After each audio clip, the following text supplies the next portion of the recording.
আসসালামু আলাইকুম। আপনারা যারা ভারতের দিল্লিতে অবস্থিত লালকেল্লা পরিদর্শন করতে চান তাদের জন্য আজকের ভিডিওটি।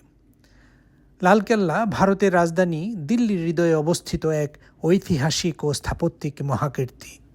মুঘল সম্রাট শাহজাহান ১৬৩৮ থেকে ১৬৪৮ সালের মধ্যে এটি নির্মাণ করেন। এটি পরবর্তী ২ শতাব্দী মুঘল সাম্রাজ্যের রাজনৈতিক ও রাজকীয় কেন্দ্র ছিল।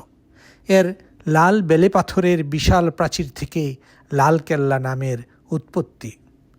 লালকেল্লার স্থাপত্য মুঘল, পারস্য ও ভারতীয় রীতির এক অনন্য মিশ্রণ। সুউচ্চ প্রাচীর এবং প্রতীকী লাহোর গেট দর্শনার্থীকে স্বাগত জানায়।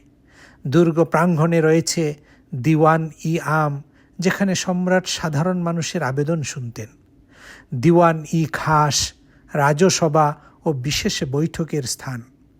রঙ্গমহল ও মতি মসজিদ রাজকীয় জীবনের সূক্ষ্ম শিল্পরূপ।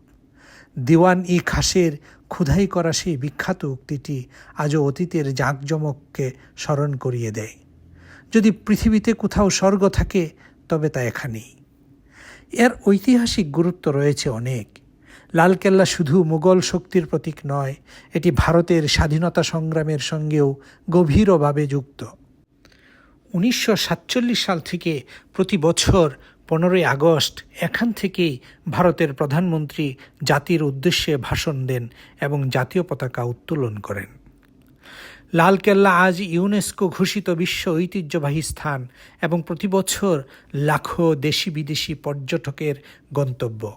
এটি ভারতের ইতিহাস, সংস্কৃতি ও ঐতিহ্যের এক জীবন্ত দলিল। অতীতের গৌরব, সংগ্রাম এবং সাম্রাজ্যিক শিল্পকলার সমন্বিত প্রতীক।